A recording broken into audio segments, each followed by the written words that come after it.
vous remercie tous les trois et je crois que nous n'allons pas nous quitter sans avoir un débat maintenant avec la salle. Et donc, je vous donne la parole et donc j'enregistre les demandes. Donc, j'en ai enregistré 3 ou 4 là déjà. Si vous pouviez donner la parole tout en bas, monsieur. Après, donc sur ma gauche, oui, je vous ai vu. Thank you. I'm Gabor Gombos, and as a former member of the CRPD committee, I really followed with great interest Ingrid Maria's presentation. May I kindly remind all of us that it is mandated for the committee to have a review of the French implementation of the CRPD. I am very much looking forward to that, and they will give their concerns and recommendations whether the French civil code and related laws are in full compliance with Article 12 or not. Briefly, because Wayne Martin said most of the things I wanted to say, but still I have something to say about equality and also about positive discrimination. You use very strong words to describe the general comment number 1, and I think that if you use very strong words, you need to give very strong evidence to show that your strong words are right. I'm sure in your PhD it can be found. Now, you said that the general comment number 1 adopted a very formal and outdated understanding of equality, and it was true decades ago, but since then family and society discourses moved away from that formal and outdated understanding. Now, I would challenge this position and say that the real difference why the general comment adopted the view they adopted is that the traditional family and societal discourses have been severely missing a voice of those who are placed under guardianship, let it be tutelle or curatelle.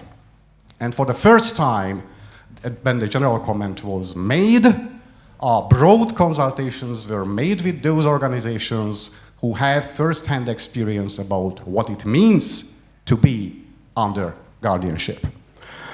You said that curatelle can be seen as a positive discrimination in the CRPD. I would challenge it, and I think, again, this is a statement which would require very strong corroboration. What the committee did when adopted the general comment number 1 was just to follow the Vienna Convention on the Law of Treaties, how to interpret international treaties, and because it's a human rights treaty, the purpose and objectives of the convention were taken into seriously, which include the general principles of the convention. I think it's an intellectually interesting exercise to show that curatelle can be seen as a positive discrimination, and it is not in a conflict with general principles. The last thing I want to mention is that I would be curious how many persons who are or were under guardianship were consulted with and actively involved in issues in France around the existing laws and policies regulating legal capacity, because it's an obligation under Article 4, paragraph 3 of the CRPD on the French government, and it's an overarching obligation which applies also regarding legal capacity. Finally, after this illusion, I think, I am afraid, about the German legal theory's applicability about what enjoyment means. I was there in the ad hoc committee when we were hardly trying to find the proper words, whether enjoy, exercise, what should be in Article 12, paragraph 1. And it was not 19th century German theory, it was Henry Schu's Basic Rights, where enjoyment means entirely different thing. So I am afraid that what you said about enjoyment versus exercise is absolutely irrelevant in Article 12 of the CRPD. Merci. Je prends une série de questions. Donc Claude Deutsch, et au fond, j'ai pas vu. Oui, bien, donc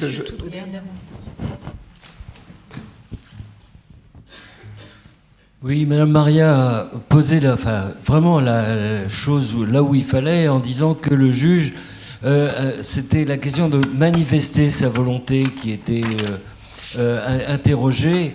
Mais qu'en est-il de la capacité à recevoir, n'est-ce pas? C'est-à-dire que c'est une chose que je voulais dire déjà aussi hier au professeur Eppelbaum, n'est-ce pas? C'est-à-dire que si effectivement on ne met pas en face les conditions pour recevoir la parole de la personne, si, enfin, c'est bon, ce que Gabor vient de dire aussi, c'est tout à fait important. C'est-à-dire que on ne peut pas parler dans l'abstrait de la question des capacités si on ne pose pas la question de l'accessibilité à la prise de parole et à l'expression de la volonté.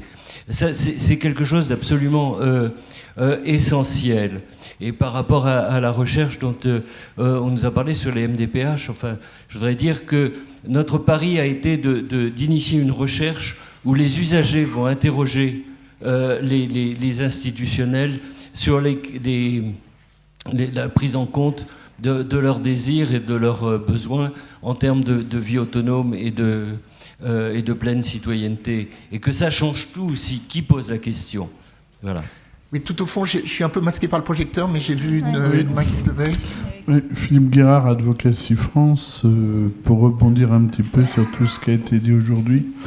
Je ne peux être que d'accord. Quelle hypocrisie. Quelle hypocrisie. Vous avez remis toute la question de la loi de 2002 sur la représentation des usagers dans les différentes décisions administratives et tout ça, où on doit être présent. Très généreux de la part des États français. Mais quels moyens avons-nous? Hier, je parlais de la prestation de compensation. Je pourrais reparler aussi de la MDPH, ayant été pendant des années vice-président de la CDH. J'ai une expertise que je pourrais partager avec vous. Pour revenir à cette loi de 2002, je pense que c'était une loi très généreuse, sauf qu'aujourd'hui, et je peux le dire en tant qu'usager et en tant que représentant des usagers, qu'est-ce qu'on voit? On voit les professionnels se substituer à notre représentation à travers les moyens qu'ils ont, qui sont supérieurs aux associations d'usagers propres. Je voudrais quand même dire qu'aujourd'hui, on est dans une situation au niveau des associations d'usagers où les financements sont pratiquement zéro, et où la représentation est quelque chose qu'on nous demande de plus en plus. Je ne suis pas en train de faire le Calimero, croyez-moi, c'est des vraies réalités. On prend notre expertise quand ça rend service, et une fois qu'on l'a pris, on l'analyse, et après on met ça dans le clinique, en faisant croire qu'on a pris notre parole en considération. On est toujours affronté à ce genre de problème. Ce que je voudrais aussi dire, c'est que par rapport au fonctionnement de la MDPH, je ne peux être que d'accord. Effectivement, c'est une maison à l'illusion. On ne peut pas dire aujourd'hui que les moyens sont adéquats par rapport aux ambitions qu'elle devrait avoir. Effectivement, l'usager, il est simplement consultatif, il n'est pas pris en compte. On le sait très bien quand on voit la prestation de compensation votée dans les commissions, c'est un conseiller général contre toute l'union associative qui va avoir le droit sur la décision et sur la fin. Donc pour vous dire, la démocratie, la représentation qu'on a, elle est vraiment symbolique, comme vous disiez tout à l'heure, et pas du tout reconnue. J'en finirai parce que je ne voudrais pas noircir le tableau pour nos amis européens qui sont venus nous voir, mais je préférerais les entendre eux parce qu'il doit y avoir des choses aussi intéressantes à partager avec nous. C'est aussi pour ça que je suis là. Merci. Oui, madame. Je me présente, même si j'ai pris la parole hier. Donc, je suis médecin de santé publique et membre de l'association Mensa. Donc, je travaille sur les erreurs de diagnostic en psychiatrie et je voudrais mettre en valeur les travaux du professeur général aux armées Louis Kroc, qui, après l'analyse des guerres au Vietnam et des dégâts qui ont été faits sur les soldats, a élargi le traumatisme aux victimes d'agressions et de violences au sein des familles. Et ça, c'est très peu connu. Il y a 3 débuts en France de psychotraumatologie qui ont du mal à percer. C'est le professeur GL à Paris Descartes. J'ai été à ses cours.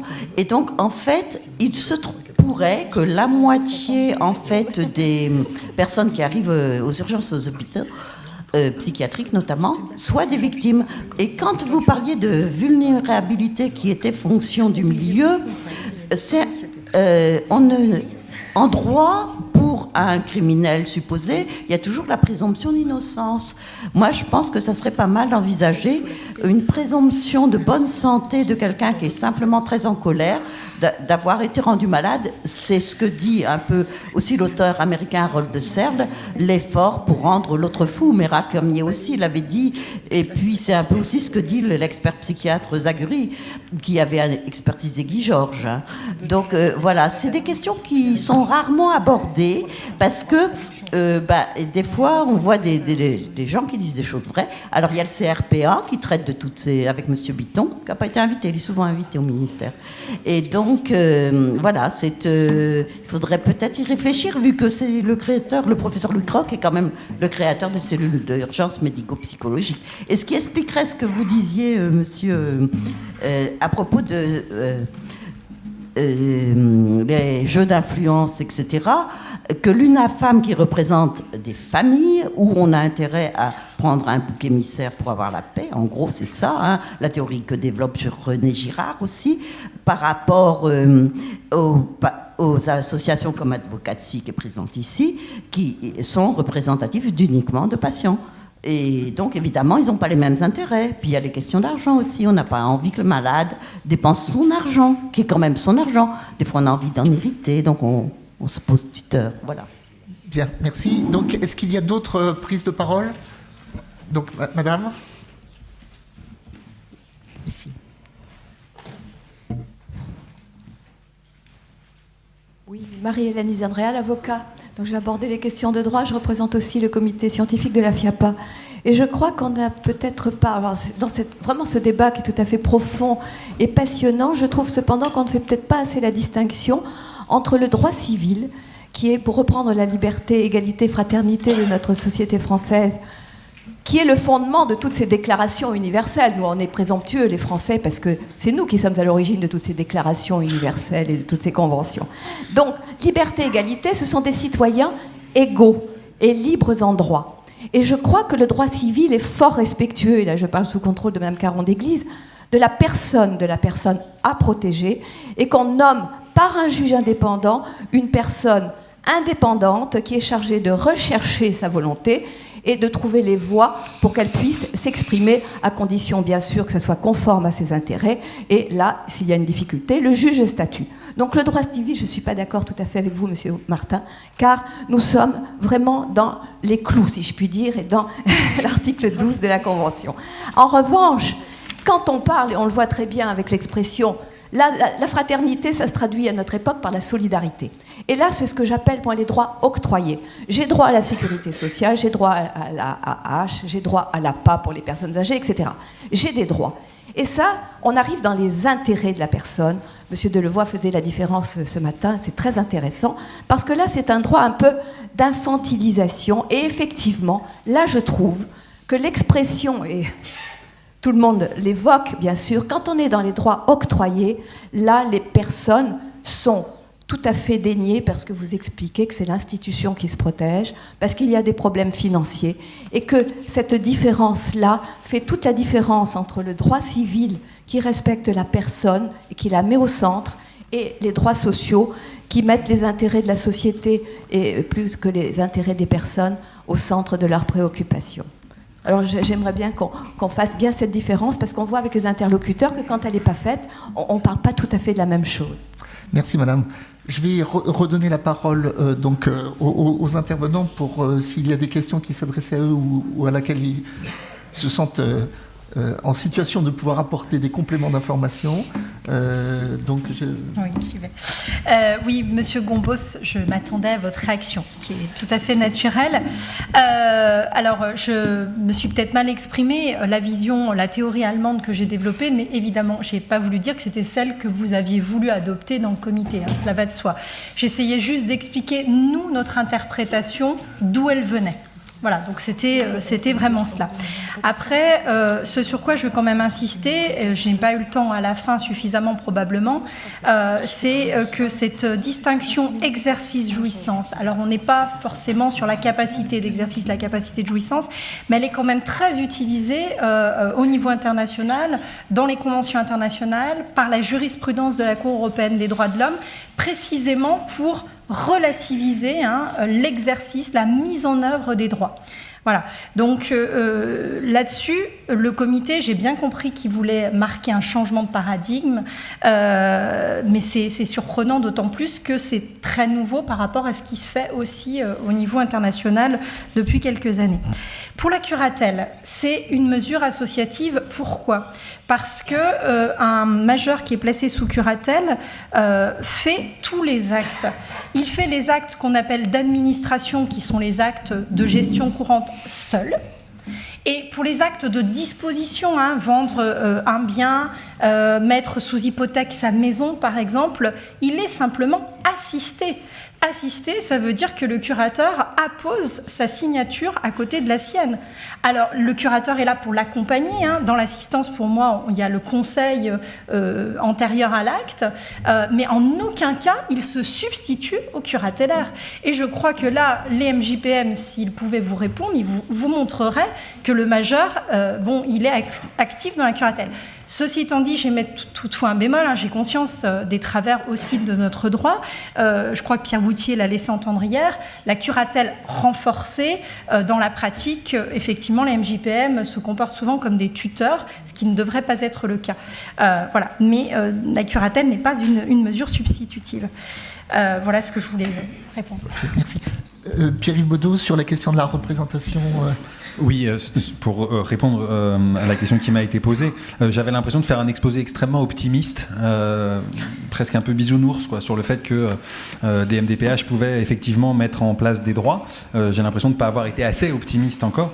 Alors, je pense qu'il faut prendre aussi les institutions pour ce qu'elles sont, c'est-à-dire dire que les MDPH sont juste des illusions, ce sont des illusions qui créent des choses, ce sont des fictions créatives, et donc elles fabriquent quand même quelque chose, elles fabriquent du droit, elles fabriquent des droits, c'est peut-être pas le droit complet, c'est peut-être pas le droit dans son entièreté, mais c'est le droit quand même. Se pose la question également, et c'est ce qui c'est ce qui traverse votre question sur la parole des usagers. Alors il y a une différence entre le droit d'avoir la parole et le droit d'être entendu.